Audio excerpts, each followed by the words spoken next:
Hello friends. दोस्तों, आज इस वीडियो के अंदर हम स्टार्ट करने वाले हैं एक नया चैप्टर। आपकी जो पूरी सीरीज़ चल रही है जिसका नाम है कंपनीज लॉ के अंदर, यानी कि सीए फाइनल लेवल पर आपका जो सब्जेक्ट है कंपनी एंड इकोनॉमिक लॉज या फिर कॉरपोरेट एंड इकोनॉमिक लॉज जिसे हम बोले। सो यहाँ पर कंपनीज लॉ के अंदर एक ये चैप्टर है जिसमें मिसलेनियस प्रोविजंस को डाला गया है। अगर डायरेक्टर्स के अलावा हम बात करें तो कुछ इंपॉर्टेंट चैप्टर्स हैं जैसे winding up, operation and mismanagement, compromise, arrangement and amalgamation. साथ में हमने देखा कंपनी इनकॉर्पोरेटेड आउटसाइड इंडिया। ऐसे ही मिसलेनियस प्रोविजन ये चैप्टर नंबर 10 है जिसके अंदर कुछ टॉपिक्स यहाँ पर डिस्कस किए गए हैं। तो आज जैसा कि इस टाइटल के अंदर आपको दिख रहा होगा, इस वीडियो में हम बात करने वाले हैं रजिस्टर्ड वैल्यूअर के बारे में कि ये रजिस्टर्ड वैल्यूअर कौन होता है, इसके क्या क्या ड्यूटीज़ होते हैं, ये कैसे फंक्शन कर सकता है, आखिरकार रजिस्टर्ड वैल्यूअर के लिए क्या कोई ऑर्गेनाइजेशन बनाई गई है जो इनको अप्रूव करती है। ये सभी रिलेटेड प्रोविजंस इस वीडियो के अंदर आज हम समझने वाले हैं। तो चलिए स्टार्ट करते हैं, समझते हैं इस मिसलेनियस प्रोविजंस में पार्ट नंबर 1 में सबसे पहले रजिस्टर्ड वैल्यूअर्स और उनके प्रोविजंस। Let's start.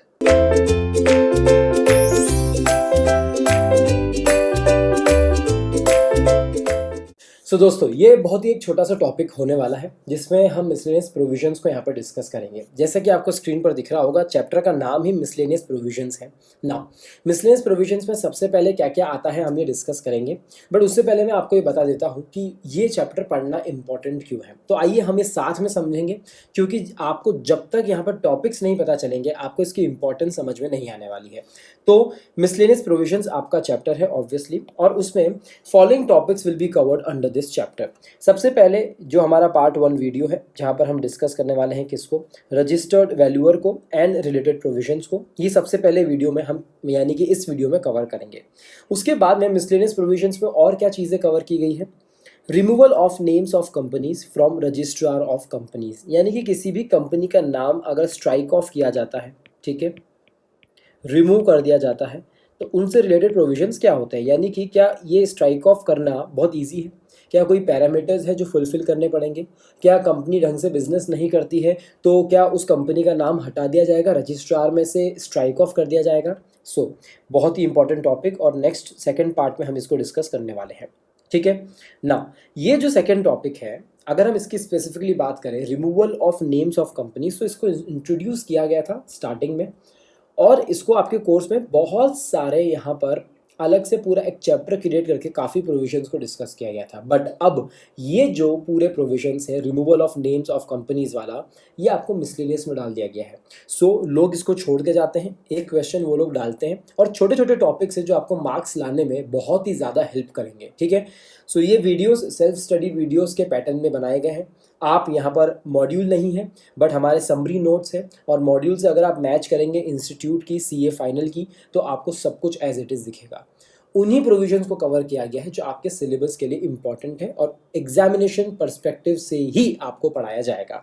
तीसरा दोस्तों, very easy, government companies, dormant company, Nidhi company, ये सब कंपनीज कौन होती है, ठीक है।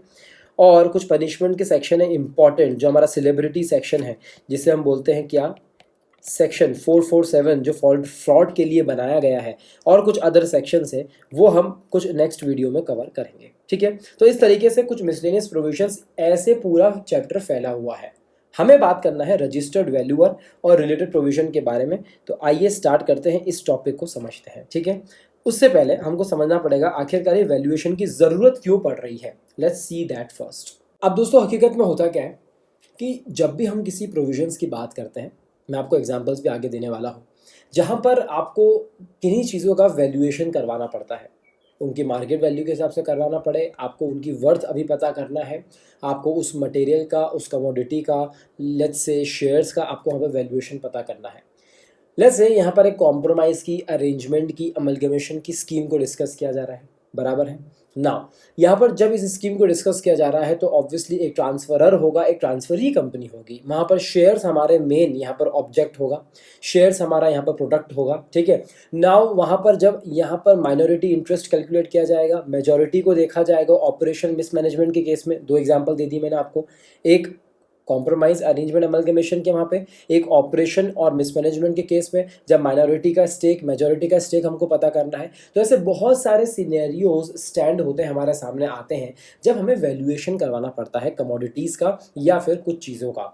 तब जाके वैल्यूएशन का यहाँ पर क्वेश्चन अराइज होता है कि ओके वैल्यूएशन तो हम समझ गए, वैल्यूएशन करेगा कौन? तो आपने बोला रजिस्टर्ड वैल्यूअर यहाँ पर रजिस्ट्रेशन करवा कर यहाँ पर वैल्यूएशन करेगा। वर्ड्स पे ध्यान दीजिएगा, रजिस्टर्ड वैल्यूअर रजिस्ट्रेशन करवा कर यहाँ पर वैल्यूएशन करेगा। वन बाय वन आगे चलते हैं, टॉपिक बहुत इजी है बट कवर करना जरूरी है, ठीक है।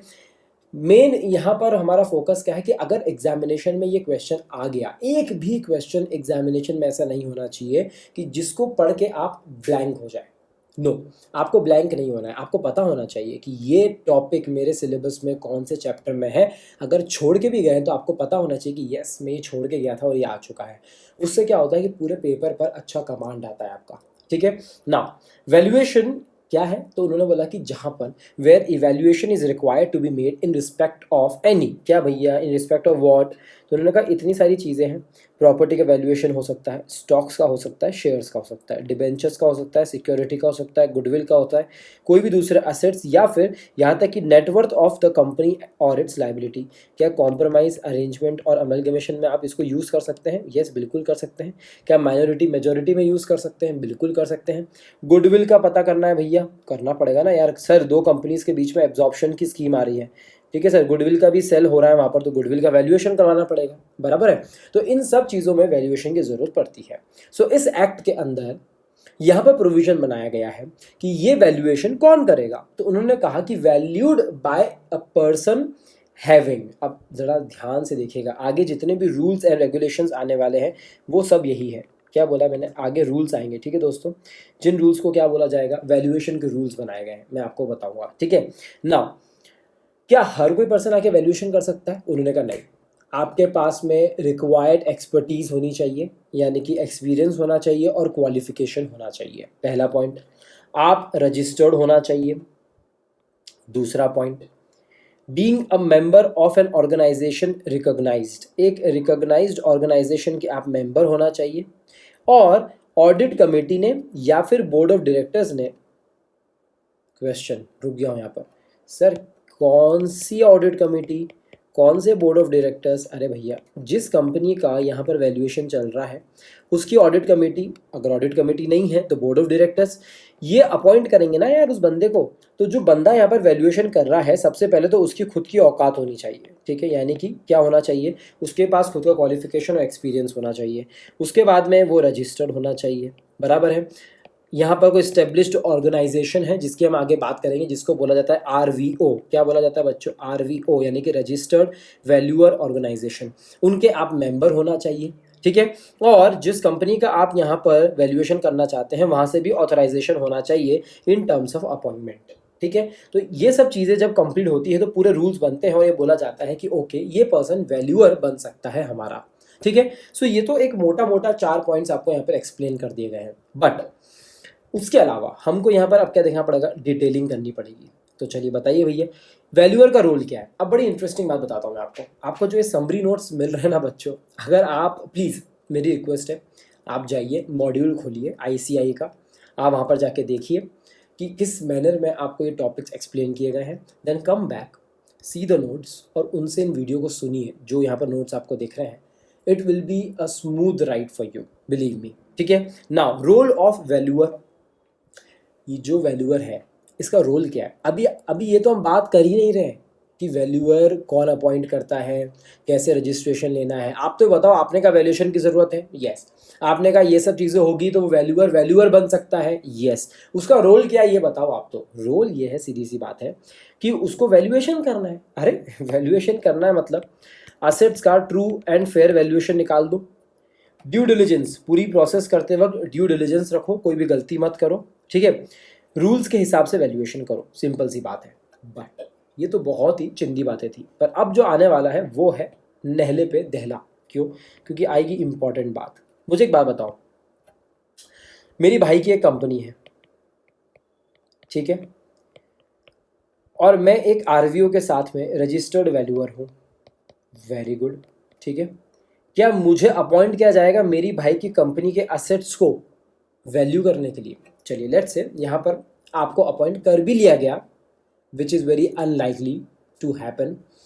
क्या मैं एक ट्रू और फेयर व्यू दे पाऊंगा? नहीं यार, मेरी भाई की कंपनी में गड़बड़ कर सकता हूँ, मेरा उसमें इंटरेस्ट है, उन असेट्स के अंदर मेरा इंटरेस्ट है, चाहे वो डायरेक्टली हो चाहे इनडायरेक्टली हो। अगर उस कंपनी में जिसका वैल्यूएशन किया जा रहा है उसमें वैल्यूअर का इंटरेस्ट होगा, इंटरेस्ट से मतलब क्या होगा कि any how directly indirectly, relation wise, investment wise, financial activity wise, या फिर बोर्ड ऑफ डायरेक्टर्स पे आप यहाँ पर हक जता सकते हो, उस तरीके से किसी भी तरीके से अगर मैं उस कंपनी को इम्पैक्ट करता हूँ डायरेक्टली या इनडायरेक्टली, तो क्या मैं यहाँ पर वैल्यूएशन कर पाऊंगा? उन्होंने कहा कि वैल्यूअर का रोल यही है, नेक्स्ट पॉइंट पढ़िए, not undertake valuation of any assets, किसी भी असेट्स का उसको वैल्यूएशन नहीं करना है। ऐसे कौन से असेट्स हैं? In which he is directly और इनडायरेक्टली इंटरेस्टेड, बहुत ही इंपॉर्टेंट लाइन आने वाली है, at any time during a period of 3 years prior to his appointment as valuer, और ओके गैप आ गया यहाँ पर, और 3 years after the valuation of assets was conducted by him. Okay, तो सर आप ये कहना चाह रहे हैं कि यहाँ पर मैं +3 और -3 की बात कर रहा हूँ, ठीक है।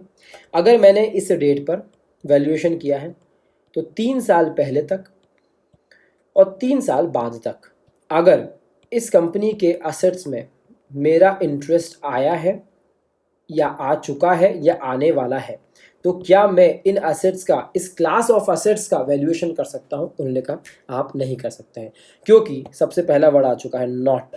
You can not undertake valuation of those assets in which you are directly और indirectly interested when at any time during preceding 3 years and after 3 years of such valuation। ठीक है, तो ये बहुत ही इंपॉर्टेंट पॉइंट था, इसको मैंने यहाँ पर मार्क किया है रोल ऑफ वैल्यूअर में, इस पे क्वेश्चन आ सकता है। सो यहाँ पर मैं क्यों मार्क कर रहा हूँ, तो क्वेश्चन है, आप भी मार्क कर सकते हैं, इंपॉर्टेंट है। ठीक है, कॉन्ट्रवेंशन भैया, अगर कोई वैल्यूअर यहाँ पर कॉन्ट्रवेन करता है 25,000 to 1 लाख की पेनल्टी है। अगर उसका इंटेंशन ही यही था कि वो डिफ्रॉड करे, जानबूझकर उसने ये काम किया है अगर, तो 1 साल की जेल भी हो सकती है, और ये डायरेक्टली उठकर 1 लाख से 5 लाख तक का आपको यहाँ पर फाइन लग सकता है। ठीक है, अब एक बार अगर किसी वैल्यूअर को कॉन्विक्ट कर दिया गया है, यानी कि यस उसने गलती करी, he is been liable now, liable for what, तो उन्होंने बोला कि अगर उसने यहाँ पर कुछ गलत काम किया, उसने एक कंपनी का वैल्यूएशन कर दिया और उस कंपनी ने उसको 10 लाख रुपए दिए वैल्यूएशन के, यानी कि उसको रेम्यूनरेशन मिल चुका है, तो once that person has been convicted, क्या रेम्यूनरेशन उसको रिफंड करना पड़ेगा? यस, रेम्यूनरेशन उसे रिफंड करना पड़ेगा विदाउट फेल। ठीक है, और क्या करना पड़ेगा? अगर कंपनी को उसके अलावा कोई डैमेजेस भी हुए हैं, ठीक है, किसी दूसरे पर्सन को, not just your client but किसी दूसरे पर्सन को भी अगर डैमेजेस हुए हैं, कोई लॉस हुआ है, तो फिर आपको उसकी भी भरपाई करनी पड़ेगी। सर ऐसा कैसे हो सकता है? यार मैंने वैल्यूएशन कर दिया, मैंने फ्रॉड के तरीके अपनाए, ठीक है, और मैंने मेरी रिपोर्ट में लिख दिया कि ये जो असेट्स है उनकी वैल्यू है 10 लाख रुपए, जबकि हकीकत में उनकी जो मार्केट वैल्यू थी वो 6 लाख रुपए की थी। ये समझकर सामने वाले पर्सन ने इसके कंपनी के अंदर इन्वेस्ट कर दिया और उसको लॉस हो गया ना। आपका क्लाइंट कौन था? ये लेट्स से ए, इन्वेस्ट करा बी ने, बी को भी लॉस हो गया, तो क्या यहाँ पर ए को, यानी कि ए का वैल्यूएशन करने पर यहाँ पर ए को तो नुकसान हुआ ही सही, तो ए ने जो फीस दी है यहाँ पर वो तो रिफंड होगी ही सही, साथ में बी को जो लॉस हुआ है वो भी आपको आपके मिसलीडिंग और इनकरेक्ट स्टेटमेंट्स की वजह से आपको उनका भी पेमेंट करना पड़ेगा। ठीक है, सो कॉन्ट्रवेंशन के साथ में ये पर्सनल लाइबिलिटी भी आती है, उसका ध्यान रखना पड़ेगा। सो अभी तक हमने क्या देखा है, वैल्यूअर का रोल क्या है, वैल्यूएशन कौन कर सकता है, वैल्यूएशन किसका होगा, ठीक है, और कॉन्ट्रवेंशन क्या होगा। अब सबसे इंपॉर्टेंट क्वेश्चन हमारे सामने आएगा, वो क्वेश्चन क्या है कि रजिस्टर्ड वैल्यूअर्स बनना है मुझको, I want to be a registered valuer, मुझे आरवी बनना है ना। ये आरवी बनने के लिए मुझे क्या करना पड़ेगा? उन्होंने कहा कुछ नहीं, एलिजिबिलिटी है, एलिजिबिलिटी कंप्लीट कर लो, अगर आप एलिजिबल होंगे तो हम आपको आरवी बना देंगे।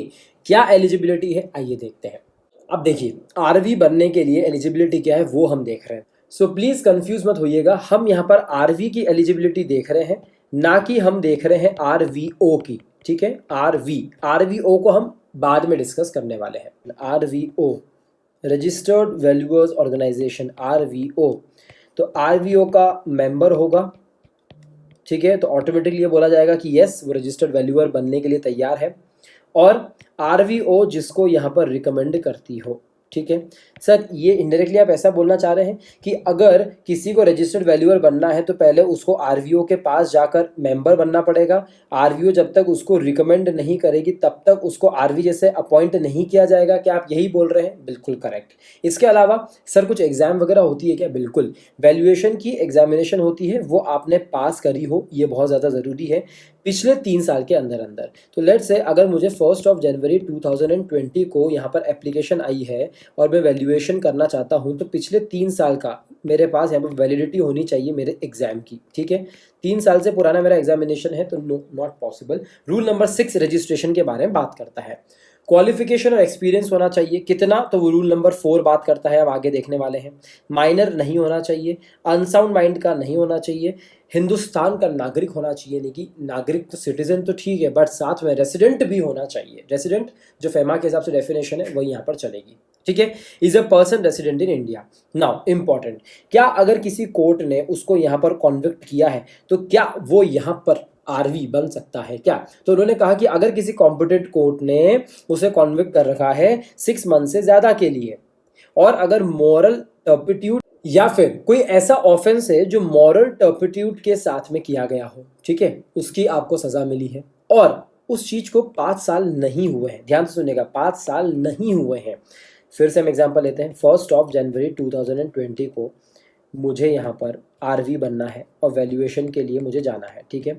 नाउ पूछा जा रहा है या मैं एलिजिबल हूँ कि नहीं हूँ, तो मेरा पास्ट रिकॉर्ड चेक किया गया और मुझे यहाँ पर पता चला 1 जनवरी 2015 के अंदर मुझे यहाँ पर ऑफेंस किया गया था और मुझे यहाँ पर जेल हुई थी 1 साल की, ठीक है। ओके, नाउ 1 साल की जेल हुई थी, तो पहला point, for an offence punishable for a term exceeding 6 months, yes. तो क्या मैं आरवी बनने के लिए तैयार हूँ? No, not eligible. 6 महीने से ज़्यादा आपको जेल मिल चुकी है। या फिर कोई मॉरल टर्पिट्यूड का मैंने अपराध किया था, बट लेट्स से ये वाला जो क्राइम था वो मॉरल टर्पिट्यूड वाला था। नाउ क्या इस चीज़ को 5 साल से ज़्यादा हो चुके हैं? तो जनवरी 15 से जनवरी 16, जनवरी 17, जनवरी 18, जनवरी 19 और जनवरी 20, यस करेक्ट, 5 साल हो चुके हैं। तो अगर 5 साल यहाँ पर बीत चुके हैं, इलैप्स हो चुके हैं, तो फिर मैं बन सकता हूँ। बट अगर 5 साल नहीं हो तो मैं एलिजिबल नहीं रहूँगा। फॉर एग्जाम्पल अगर 2019 में मैंने कोई ऐसा क्राइम किया होता तो क्या मुझे यहाँ पर एलिजिबिलिटी रहती? बिल्कुल भी नहीं रहती, ठीक है। इस बात को आपको समझना पड़ेगा। नाउ क्लियरली उन्होंने आगे प्रोविजन में बोल दिया है कि अगर आपको 7 साल की यानी कि 7 साल की अगर आपको जेल हुई है तो आप एलिजिबल ही नहीं हो। उसमें कोई 5 साल का पीरियड इलैप्स हुआ हो नहीं हुआ हो, कितना पुराना क्राइम है, ये सब नहीं देखा जाएगा। फॉर 7 ईयर्स यार, अगर आप 7 साल के लिए जेल में जा चुके हो तो आप रजिस्टर्ड वैल्यूअर तो बन ही नहीं सकते, आप मूवी मत दिखाइएगा, ठीक है। और लास्ट पॉइंट है कि एक फिट और एक प्रॉपर पर्सन होना चाहिए। वो फिट और प्रॉपर को हम किन पार्लांस में देखेंगे? तो उन्होंने कहा इंटीग्रिटी होनी चाहिए, रेपुटेशन होना चाहिए, कैरेक्टर होना चाहिए, एब्सेंस ऑफ कन्विक्शंस नहीं होना चाहिए, रेस्ट्रेनिंग ऑर्डर्स उसके अगेंस्ट में नहीं होना चाहिए, कॉम्पिटेंस होना चाहिए और फाइनेंशियल सॉल्वेंसी भी होना चाहिए, यानी कि खुद फाइनेंशियली केपेबल भी होना चाहिए। ये सब पॉइंट होते हैं तो बोला जाता है कि फिट और प्रॉपर पर्सन है। तो अभी तक हमने क्या देखा? एलिजिबिलिटी चाहिए तो आरवीओ के मेंबर बनो और आरवीओ का रिकमेंडेशन लो, ठीक है। एग्जामिनेशन पास करो पिछले 3 साल के अंदर, क्वालिफिकेशन और एक्सपीरियंस रखो रूल नंबर 4 के हिसाब से, अनसाउंड माइंड के नहीं हो सकते, माइनर नहीं हो सकते, रेसिडेंट ऑफ इंडिया होना पड़ेगा, कॉन्विक्शन मॉरल टर्पिट्यूड के अपराध के लिए मिला है बट 5 साल बीत चुके हैं तो एलिजिबल हो, यस बिल्कुल हो। 7 साल के लिए कॉन्विक्शन मिला है, not eligible, not at all, बाहर फेंक दिया जाएगा। और फिट और प्रॉपर पर्सन होना चाहिए। सो ये हमने देखा eligibility for what are we, registered valuer बनने के लिए क्या एलिजिबिलिटी चाहिए। क्वेश्चन, क्या सर ये तो आपने इंडिविजुअल की बात कर ली, हमारा क्वेश्चन ये है कि कोई अगर पार्टनरशिप एंटिटी, ठीक है, या फिर कोई अगर यहाँ पर कंपनी है, वो यहाँ पर अगर बनना चाहती है, क्या बनना चाहती है? वो यहाँ पर अगर बनना चाहती है आरवी, तो क्या वो बन सकती है? तो उन्होंने कहा, क्या लिखा है हेडिंग में? Shall not be eligible to be a registered valuer if लिख दिया ना, बच जाएंगे। इफ लिख दिया तो बच जाएंगे। क्यों भैया? इन्होंने बोला कि वैसे तो बन सकते हैं, एक पार्टनरशिप एंटिटी और एक कंपनी भी रजिस्टर्ड वैल्यूअर बन सकती है, बट अगर आप इन पॉइंट में आते हो तो आप नहीं बन पाओगे, सीधी सी बात है, ठीक है। एलिजिबल आप नहीं होंगे। तो ऐसी क्या चीजें हैं? तो आइए देखते हैं। उन्होंने क्या बोला? सिंपल सा लॉजिक है भैया, देखो अब एक पार्टनरशिप फर्म है, लेट्स से ABC कंपनी, ठीक है। इनका काम है, ये कंस्ट्रक्शन के लिए इनका ऑब्जेक्ट है, कंस्ट्रक्शन वाली ये फर्म है या फिर कंपनी, दोनों मान सकते हो। अब इनका पहला पॉइंट है, ऐसी कंपनीज, ऐसी पार्टनरशिप एंटिटीज जिनका ऑब्जेक्ट ही ऐसा है जो प्रोफेशनल सर्विसेज वाला ना हो या फिर फाइनेंशियल सर्विसेज प्रोवाइड करना ना हो, इंक्लूडिंग वैल्यूएशन सर्विसेज। आपके ऑब्जेक्ट में लिखा हुआ है कि आप कंस्ट्रक्शन का काम करते हो सिर्फ, तो आप कैसे वैल्यूअर बन सकते हो यार। तो उन्होंने बोला सीधी सी बात है, it has been set up for object other than यानी कि वैल्यूएशन सर्विसेज के अलावा आपका कोई ऑब्जेक्ट बना हुआ है। तो जब आपके ऑब्जेक्ट में ये बात लिखी हुई नहीं है कि आप प्रोफेशनल सर्विसेज प्रोवाइड कर सकते हो, आप वैल्यूएशन कर सकते हो, तो हम आपको आरवी कैसे बनाएं, सिंपल सी बात है, ठीक है। इसीलिए ऐसी कंपनीज, ऐसी फर्म जिनका ऑब्जेक्ट ही इनके अलावा है, यानी कि प्रोफेशनल सर्विसेज वाला नहीं है, फाइनेंशियल सर्विसेज वाला नहीं है, वैल्यूएशन सर्विसेज वाला नहीं है, तो वो आरवी नहीं बन सकता है। उसके अलावा अगर कोई कंपनी है और वो किसी की सब्सिडरी है, जॉइंट वेंचर में है, एसोसिएट है अनादर कंपनी की, तो क्या वो यहाँ पर बन पाएगी? उन्होंने कहा नहीं, आप किसी के भी सब्सिडरी, जेवी या फिर एसोसिएट कंपनी हो तो हम आपको यहाँ पर नहीं बना पाएंगे। यानी कि कंपनी यहाँ पर मेन कंपनी होनी चाहिए, होल्डिंग कंपनी होनी चाहिए। हम किसी भी सब्सिडरी को, जॉइंट वेंचर को यहाँ पर आरवी नहीं बनाते हैं। तो ये भी एक इंपॉर्टेंट पॉइंट है, यहाँ पर इस एरिया में से क्वेश्चन आ सकता है, इसलिए तो इसको थोड़ा इंपॉर्टेंट मार्क कीजिएगा, ठीक है। ऐसी कंपनी जिसके अगेंस्ट इंसॉल्वेंसी का अभी रिजोल्यूशन चल रहा हो, जिसको यहाँ पर बोल रखा हो बैंकरप्ट है, तो वो भी यहाँ पर क्या आरवी बन पाएगी? नहीं बन पाएगी, ठीक है। अब देखिए, अब बात आती है पार्टनर्स और डायरेक्टर्स की। पहली बात, ऑल द पार्टनर्स और डायरेक्टर्स आर इनएलिजिबल। उनका कहने का मतलब क्या है? या तो सभी के सभी इनएलिजिबल है, यानी कि एक भी आरवी नहीं है। ये वाला पॉइंट देखिए, अगर कोई भी एक पार्टनर या डायरेक्टर आरवी है ही नहीं, सबसे पहली बात, जो आरवी है सिर्फ वही साइन कर सकता है, जो रजिस्टर्ड वैल्यूअर होगा, वो पार्टनर, वो डायरेक्टर ही यहाँ पर साइन कर सकता है, उन असेट्स का वैल्यूएशन कर सकता है।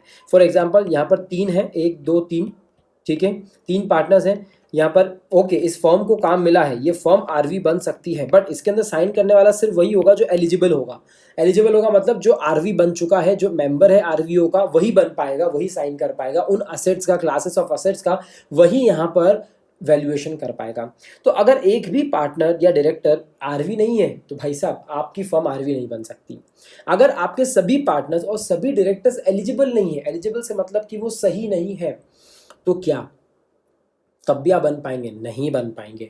अब एक और पॉइंट क्या बच गया, देखिए, 3 और ऑल द पार्टनर्स और directors whichever is lower. Which ever is lower मतलब क्या है? देखिए, एक फर्म है जिसके अंदर 2 पार्टनर्स हैं, ठीक है, तो उन्होंने बोला 3 या फिर जितने पार्टनर्स आपके पास में हो, which ever is lower. 2 he partner है, 2 में से चेक किया जाएगा। क्या 2 में से ये चेक किया जाएगा कि अगर यहाँ पर मिनिमम 3 पार्टनर तो हमको चाहिए 3 और ऑल द पार्टनर्स और directors whichever is lower are not registered valuers. मतलब एक बात तो यहाँ प्रूफ हो चुकी है कि अगर कोई फर्म या फिर यहाँ पर कंपनी की बात चल रही है, स्पेसिफिकली अगर हम पार्टनरशिप एंटिटी की बात करेंगे, तो सभी पार्टनर्स यहाँ पर आरवी होना चाहिए, सभी पार्टनर्स यहाँ पर एलिजिबल होना चाहिए, इनएलिजिबल नहीं होना चाहिए। मतलब कि अगर कोई एक पार्टनर माइनर है, कोई एक पार्टनर इंसॉल्वेंट हो गया है, किसी एक पार्टनर के खिलाफ यहाँ पर कॉन्विक्शन दिया गया है कोर्ट ने, ये जो ऊपर सारे पॉइंट्स पढ़े ना हमने, ये सब इनएलिजिबिलिटी को दिखाते हैं। तो अगर इनमें से कोई एक भी पॉइंट गायब है किसी एक पार्टनर के लिए, मतलब आपके सभी पार्टनर्स एलिजिबल नहीं है, सभी पार्टनर्स एलिजिबल नहीं है, मतलब क्या आपकी फर्म यहाँ पर वैल्यूअर बन पाएगी? नहीं बन पाएगी। अगर आपके सभी पार्टनर्स आरवी नहीं है तो क्या आपकी फर्म बन पाएगी? नहीं बन पाएगी। अगर एक भी पार्टनर आरवी नहीं है तो भी क्या आप बन पाएंगे? नहीं बन पाएंगे। सिंपल सी बात है, ठीक है। सो ये देखिएगा कि पार्टनरशिप एंटिटी और कंपनी अगर यहाँ पर वैल्यूअर बनना चाहती है तो उनको ये सब चीज़ें फॉलो करनी पड़ेगी। उनका ऑब्जेक्ट वैसा होना चाहिए, अगर कंपनी हो तो सब्सिडरी, जेवी, एसोसिएट नहीं होना चाहिए, आपके खिलाफ इंसॉल्वेंसी चल रही हो तो आप नहीं बन सकते हो, सभी पार्टनर्स को एलिजिबल होना ज़रूरी है, सभी डायरेक्टर्स को एलिजिबल होना ज़रूरी है, मिनिमम 3 लोग तो ऐसे चाहिए जो यहाँ पर आरवी हो। आपके पार्टनर्स में 10 पार्टनर्स हैं तो 3 पार्टनर तो हमको आरवी चाहिए ही चाहिए, अगर 2 है तो 2 के 2 आरवी होना चाहिए, अगर 6 पार्टनर्स है तो भी 3 हमको मिनिमम चाहिए, 4 डायरेक्टर्स हैं तो 3 डायरेक्टर्स तो आरवी होना चाहिए, एलिजिबल आरवीज, ठीक है। और अगर एक भी पार्टनर या डायरेक्टर आरवी नहीं है, नॉट अ सिंगल पार्टनर और director is RV in your firm और कंपनी, तो वो फर्म और कंपनी क्या यहाँ पर रजिस्टर्ड वैल्यूअर बन पाएगी? नो, इनएलिजिबल, ठीक है। अब बात करते हैं क्वालिफिकेशन, एक्सपीरियंस। ऐसा क्या क्वालिफिकेशन चाहिए बॉस, ऐसा कौन सा एक्सपीरियंस चाहिए यहाँ पर रजिस्टर्ड वैल्यूअर बनने के लिए? देखते हैं। बहुत ही सिंपल सी बात है यार, एजुकेशन चाहिए हम लोगों को। तो उन्होंने कहा देखिए, एक तरफ तो आपकी डिग्री है, दूसरी तरफ आपका एक्सपीरियंस है, ठीक है। एक्सपीरियंस बहुत ज़्यादा मायने रखता है, ठीक है, साथ में डिग्री भी मायने रखती है। तो उन्होंने कहा या तो आपने कोई पीजी कर रखा हो, पोस्ट ग्रेजुएट, या आपने बैचलर्स कर रखा हो, ठीक है, या फिर आपने किसी प्रोफेशनल इंस्टीट्यूट से आपने मेंबरशिप ले रखी हो। कैसा प्रोफेशनल इंस्टीट्यूट? जो एक्ट ऑफ पार्लियामेंट के थ्रू बना हुआ है, जैसे आईसीआई के थ्रू सीए है। तो क्या एक सीए है जिसको 3 साल का एक्सपीरियंस है, क्या रजिस्टर्ड वैल्यूअर बन सकता है? येस। कोई अगर बीकॉम पर्सन है जिन्होंने बीकॉम करा है फिनेंस के अंदर, let's say accounts and finance के अंदर, और 5 साल का एक्सपीरियंस है, तो क्या वो आरवी बन सकता है? बिल्कुल बन सकता है। किसी ने पोस्ट ग्रेजुएशन कोर्स किया और 3 साल का एक्सपीरियंस है, तो क्या वो बन सकता है? बन सकता है, यानी कि एलिजिबल है। तो इतनी क्वालिफिकेशन और इतना एक्सपीरियंस तो चाहिए रहेगा। कौन कौन सा? पोस्ट ग्रेजुएट, बैचलर, और यहाँ पर किसी प्रोफेशनल इंस्टीट्यूट से मेंबरशिप ले रखी हो। 3 साल का, 5 साल का, 3 साल का एक्सपीरियंस, इतना तो चाहिए ही रहेगा, ठीक है। सो ये हो गया रूल नंबर 3। आगे चलते हैं। रजिस्ट्रेशन आपको मिलेगा रूल नंबर 6 के अंदर। रजिस्ट्रेशन आपको दिया जा रहा है तो उसकी कुछ कंडीशंस है जो आपको हर वक्त एट ऑल टाइम्स आपको फॉलो करनी पड़ेगी। आइए वो क्या है देखते हैं। अब देखो भैया, रूल 6 में रजिस्ट्रेशन मिल तो गया है, मेंटेन कैसे करोगे? तो वो बोल रहे हैं कि हर वक्त आपको ये कुछ चीज़ें ध्यान में रखनी पड़ेगी। अब देखो, आपकी जो एलिजिबिलिटी है, आपकी जो क्वालिफिकेशन है, वो मेंटेन रहना चाहिए थ्रू आउट, यानी कि हर वक्त। जब से आपने यहाँ पर सारी रजिस्ट्रेशन आपको मिला है, उसके बाद भी आपको आपकी एलिजिबिलिटी, क्वालिफिकेशन रूल नंबर 3 और 4 के हिसाब से मेंटेन करनी पड़ेगी, ठीक है।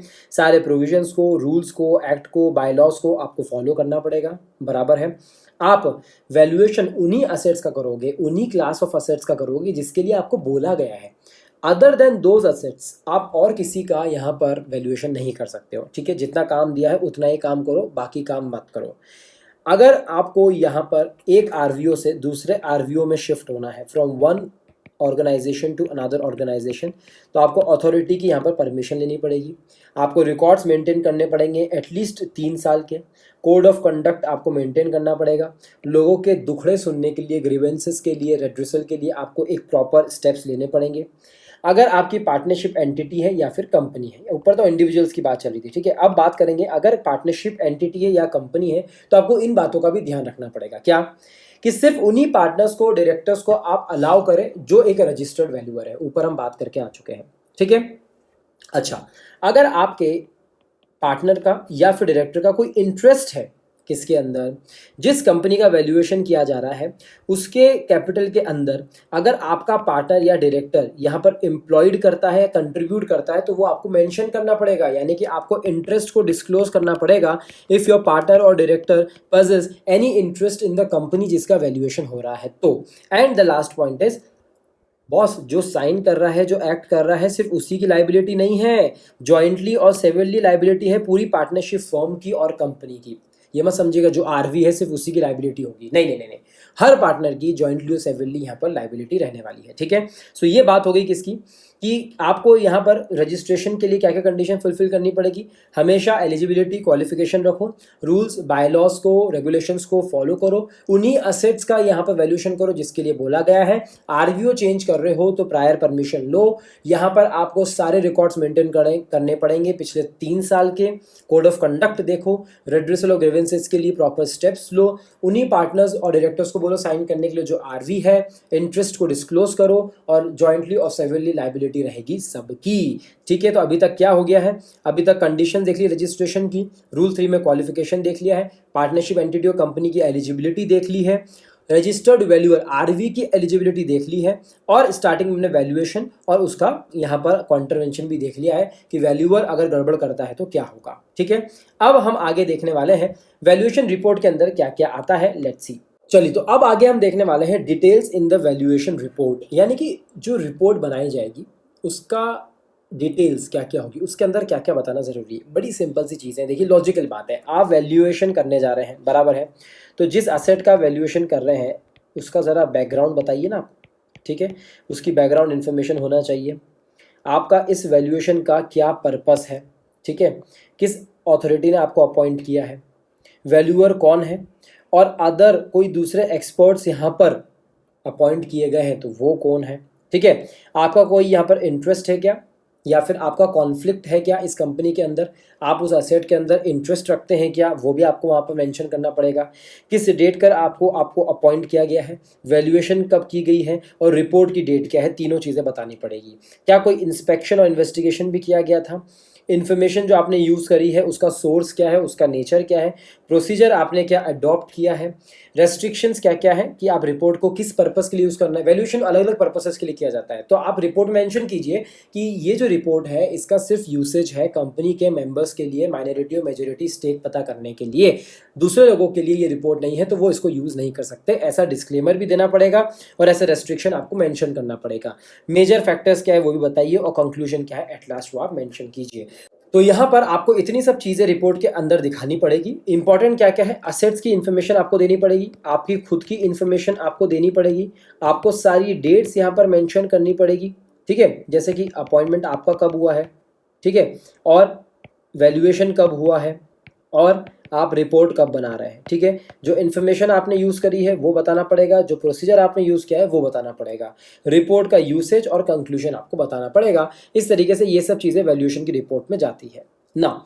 द क्वेश्चन इज, क्या कभी कभी कोई एक रजिस्टर्ड वैल्यूअर अपने इस राइट को या फिर हमें कहे कि इस रजिस्ट्रेशन सर्टिफिकेट को, आरसी को, क्या वो सरेंडर कर सकता है? उन्होंने कहा यस बिल्कुल, टेम्परेली आप सरेंडर कर सकते हैं आपके रजिस्ट्रेशन सर्टिफिकेट को, कोई दिक्कत की बात नहीं है, आपको अथॉरिटी को इन्फॉर्म करना पड़ेगा। यानी कि फर्स्ट पॉइंट, आरवी इन्फॉर्म करेगा अथॉरिटी को। सेकेंड पॉइंट, क्या जो आरवी, जिस आरवीओ यानी ऑर्गेनाइजेशन के अंदर रजिस्टर्ड है, क्या उसको भी उस अथॉरिटी को इन्फॉर्म करना पड़ेगा? यस, 7 डेज के अंदर। क्या लिखा हुआ है, registered valuers organisation shall also inform the authority in not later than 7 days for approval of the application for temporary surrender और रिवाइवल। रिवाइवल के लिए भी, रिवाइवल भी हो रहा है या फिर सरेंडर भी किया जा रहा है टेम्पररी, दोनों के लिए आरवीओ को भी यहाँ पर 7 days के अंदर अंदर अथॉरिटी को इन्फॉर्म करना होगा, ठीक है। आगे जो भी आरवीओ होगा वो अपनी वेबसाइट पर, ठीक है, नाम मेंशन करेगा, किसके, रजिस्टर्ड वैल्यूअर्स के, जो सरेंडर कर चुके हैं, जो रिवाइव कर रखे हैं, और भी अदर इंपॉर्टेंट डिटेल्स वहाँ पर होनी चाहिए और रीडेबल या सर्चेबल फॉर्मेट में होना चाहिए, ठीक है। सो टेम्परेरी ट्रांसफ़र हो सकता है क्या? यस, ये 2 पॉइंट इंपॉर्टेंट है, बस इतना सा आपको याद रखना है ना। द लास्ट पॉइंट, अभी तक हमने क्या देखा था, आरवी की एलिजिबिलिटी क्या है। अब हम बात कर रहे हैं कि आरवीओ अगर आपको बनना है ऑर्गेनाइजेशन तो आपकी एलिजिबिलिटी क्या है। Let's see. अब देखिए दोस्तों, इसको आपको कैसे याद करना होगा, आप ज़रा इसको ध्यान से आराम से देखिए आरवी कौन बन सकता है और आरवीओ कौन बन सकता है, ठीक है। आरवीओ के अंदर रजिस्टर्ड होते हैं ये सारे लोग जितने भी आरवी होते हैं, ठीक है ना। इंडिविजुअल भी हो सकता है क्या? यस। पार्टनरशिप फॉर्म भी हो सकती है क्या? यस, ठीक है। और कंपनी भी हो सकती है क्या? यस। किसकी? आरवी की हम बात कर रहे हैं, ठीक है। और क्या चीज़ें थी सर? आपको आरवीओ का मेंबर होना ज़रूरी है, उसका रिकमेंडेशन होना ज़रूरी है।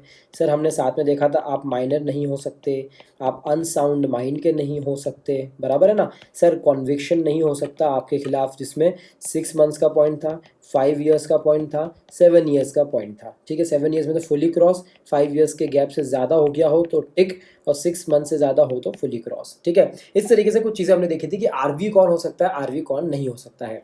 पार्टनरशिप फॉर्म ऑफ कंपनी हो तो आपको कुछ चीज़ें फॉलो करनी पड़ेगी, जैसे कि सभी पार्टनर्स या मिनिमम 3 पार्टनर्स या डायरेक्टर्स तो हमको आरवी चाहिए ही चाहिए, और सबके सब एलिजिबल होना चाहिए, ठीक है ना। बात चल रही है कि ये आरवी जितने भी होते हैं आरवीओ के अंदर रजिस्टर्ड होते हैं। अब जरा ध्यान से सुनिए, आरवीओ कौन हो सकता है, क्या समझ में आया? सेक्शन नंबर 25 यानी कि 1956 एक्ट के हिसाब से, और सेक्शन नंबर 8 यानी कि 2013 के हिसाब से जितनी भी नॉन प्रॉफिट ऑर्गेनाइजेशन कंपनीज होती है, चैरिटेबल यहाँ पर कंपनीज होती है, ठीक है। जो सेक्शन नंबर 8 कंपनी जिनको बोला जाता है, सेक्शन नंबर 25 कंपनी पुराने एक्ट के हिसाब से बोला जाता है, जिनका सोल पर्पस यही है, जिनके ऑब्जेक्ट में लिखा गया है कि हम यहाँ पर वैल्यूएशन के पर्पस के लिए क्रिएट किए गए हैं, तो क्या वो यहाँ पर बन सकते हैं? Yes. Eligibility number 1, eligibility number 2, eligibility number 3, कोई भी ऐसा प्रोफेशनल इंस्टीट्यूट जिसको यहाँ पर एक्ट ऑफ पार्लियामेंट ने बनाया है, एग्जाम्पल के लिए आईसीआई, क्या ये भी यहाँ पर वैल्यूएर बन सकता है क्या? उन्होंने कहा बिल्कुल बन सकता है। देखिए point number 1, section number 25 companies, section number 8 company, जिनके यहाँ पर लिखा हुआ है सोल ऑब्जेक्ट हमारा क्या है, the sole object of dealing with matters relating to regulation of valuers of an asset class or classes and has in its bylaws। Annexion number 3 के हिसाब से उन्होंने कुछ बताए हैं कि बायलॉज में यहाँ पर आपको स्पेसिफिकली लिखना पड़ेगा कि आप किस में काम करते हैं, तो वहाँ आपका मेंशन होना चाहिए एनेक्शन नंबर 3 के हिसाब से। ठीक है, तो पहला आरवीओ कौन बन सकता है, सेक्शन नंबर 8 कंपनी। दूसरा, कोई भी established institute under the act of parliament. तीसरा, क्या कोई सोसाइटी बन सकती है, यस।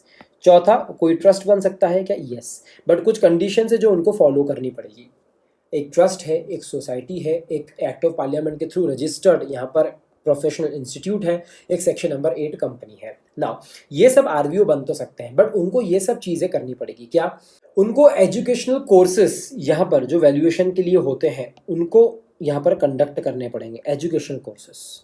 उनको मेंबरशिप देनी पड़ेगी, सीओपी देनी पड़ेगी, उनको ट्रेनिंग करवानी पड़ेगी, उनको यहाँ पर कोड ऑफ कंडक्ट बनाना पड़ेगा, उनको यहाँ पर कंटिन्यूइंग एजुकेशन के लिए भी कुछ काम करना पड़ेगा। हर साल आपको इतने नंबर ऑफ आवर्स की ट्रेनिंग लेकर इतनी पढ़ाई करनी होगी। इसे कहते हैं कंटिन्यूइंग ट्रेनिंग मेंबर्स के लिए भी होनी चाहिए, जो मॉनिटर करे, रिव्यू करे और जिनका मैकेनिज्म हो ग्रीवेंसेस को एड्रेस करने का। इनके कहने का मतलब है कि अगर आप एक सेक्शन नंबर 8 कंपनी है, अगर आप सेक्शन नंबर 25 कंपनी है, अगर आप एक सोसाइटी है, अगर आप ट्रस्ट है, ठीक है, अगर आप इसके अलावा और कौन है, अगर आप एक प्रोफेशनल इंस्टीट्यूट है पार्लियामेंट के एक्ट के अंदर रजिस्टर्ड, तो आपको एग्जामिनेशन कंडक्ट करनी पड़ेगी, सीओपी देनी पड़ेगी, आपको मेंबरशिप देनी पड़ेगी, आपको ट्रेनिंग करवानी पड़ेगी, आपको कोड ऑफ कंडक्ट बनाना पड़ेगा, आपको कंटिन्यूइंग एजुकेशन भी मेंटेन करना पड़ेगा और ये सब सिस्टम भी होना चाहिए।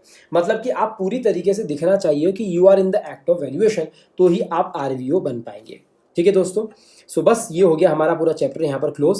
यहाँ पर अगर हम शुरू से आते हैं ऊपर, तो आइए मैं आपको फटाफट रिवाइज करवा देता हूँ। छोटा सा वीडियो बनाया था हमने कि यहाँ पर मिसलेनियस प्रोविजन में पार्ट नंबर 1 हमारा यहाँ पर ही फिनिश होता है। नेक्स्ट पार्ट में हम removal of names of companies from registrar of companies, उसको हम डिस्कस करने वाले हैं। सो इस वीडियो के लिए हमने क्या क्या देखा है, हमने देखा सबसे पहले वैल्यूएशन किन चीज़ों का होता है, क्वालिफिकेशन होना चाहिए, रजिस्टर्ड वैल्यूअर होना चाहिए, आरवीओ का मेंबर होना चाहिए, वैल्यूअर का काम क्या होगा, उसका इंटरेस्ट नहीं होना चाहिए पिछले 3 साल में, आने वाले 3 साल में जिन असेट्स का वो वैल्यूएशन कर रहा है, कॉन्ट्रवेंशन करा तो ये सब चीज़ें देखी जाएगी। एलिजिबिलिटी आपकी कब होगी, आरवीओ के आप मेंबर है, आरवीओ आपको रिकमेंड करता हो, क्वालिफिकेशन और एक्सपीरियंस हो, आपने एग्जामिनेशन पास करी हो पिछले 3 साल के अंदर, and other required things. Conviction नहीं होना चाहिए। पार्टनरशिप एंटिटी और कंपनी एलिजिबल होगी, बट अगर ये पॉइंट्स हुए तो वो नहीं होगी। आपके ऑब्जेक्ट में लिखा हुआ है कि आप वैल्यूएशन में हो ही नहीं, तो आप नहीं कर सकते। आप किसी की सब्सिडरी, जॉइंट वेंचर या एसोसिएट हो, कंपनी हो, तो आप नहीं बन सकते। इंसॉल्वेंसी चल रही है, आप नहीं कर सकते। और पार्टनर्स और डायरेक्टर्स के दूसरे पॉइंट, क्वालिफिकेशन में पीजी 3 साल, बैचलरेट 5 साल, प्रोफेशनल इंस्टीट्यूशन मेंबरशिप 3 साल, इतना एक्सपीरियंस हमको चाहिए रहेगा। कंडीशंस क्या क्या होगी, ये सब चीज़ें आपको मेंटेन करनी पड़ेगी, वो हम यहाँ पर देख चुके हैं। 3 साल का रिकॉर्ड मेंटेन करना पड़ेगा, और आप अगर वैल्यूएशन उन्हीं का करेंगे जिनके लिए आपको अपॉइंट किया गया है। अगर आपने कैपिटल कंट्रीब्यूट करी है इन दैट कंपनीज कैपिटल, तो आपको वो डिस्क्लोज करना पड़ेगा, इंटरेस्ट को भी। डिटेल्स वैल्यूएशन रिपोर्ट में क्या क्या आएगी वो हमने देख ली है। टेम्परेरी ट्रांसफर यस अलाउड है, रजिस्टर्ड वैल्यूअर भी अथॉरिटी को बताएगा, आरवीओ जो ऑर्गेनाइजेशन है वो भी अथॉरिटी को बताएगी इन 7 डेज। आरवीओ के लिए section number 8, section number 25 company, जिनका ऑब्जेक्ट ही यही है, प्रोफेशनल इंस्टीट्यूट, ट्रस्ट और सोसाइटी, ये सब आरवीओ बन सकती है। ये सब कंडीशंस उनको फुलफिल करनी पड़ेगी, कोर्स चलाना पड़ेगा, एग्जामिनेशन देनी पड़ेगी, मेंबरशिप देनी पड़ेगी, सीओपी देनी पड़ेगी, ट्रेनिंग देनी पड़ेगी, कंटिन्यू एजुकेशन रखना पड़ेगा, कोड ऑफ कंडक्ट मेंटेन करना पड़ेगा एंड एवरीथिंग। ठीक है दोस्तों, सो ये valuer related, register valuer related हमने सारी बातें कर ली है, प्रोविजन डिस्कस कर लिए हैं। जो बच्चे छोड़ के जाते हैं अधिकतर मिसलेनियस प्रोविजंस के चैप्टर में, जरूर देखिएगा पार्ट नंबर 2, जहां पर हम बात करेंगे removal of names of companies, यानी कि कंपनी को नेम को यहाँ पर स्ट्राइक ऑफ कर दिया जाता है। कंपनी अगर धंधा नहीं कर रही है, काफ़ी सालों से बंद पड़ी है, अपना बिजनेस नहीं कर रही है, नई कंपनी बनी है, बिजनेस चालू नहीं किया है, कमेंस नहीं किया है, तो क्या उन कंपनीज का नाम रजिस्ट्रार खुद हटा सकता है? क्या कंपनी अप्लाई कर सकती है? ये सब चीज़ें नेक्स्ट वीडियो में हम देखेंगे। सेक्शन नंबर 248 से 252 की कहानी रहेगी, सो वो वीडियो भी ज़रूर देखिएगा। और इस वीडियो को देखने के लिए धन्यवाद। Thank you for watching the video.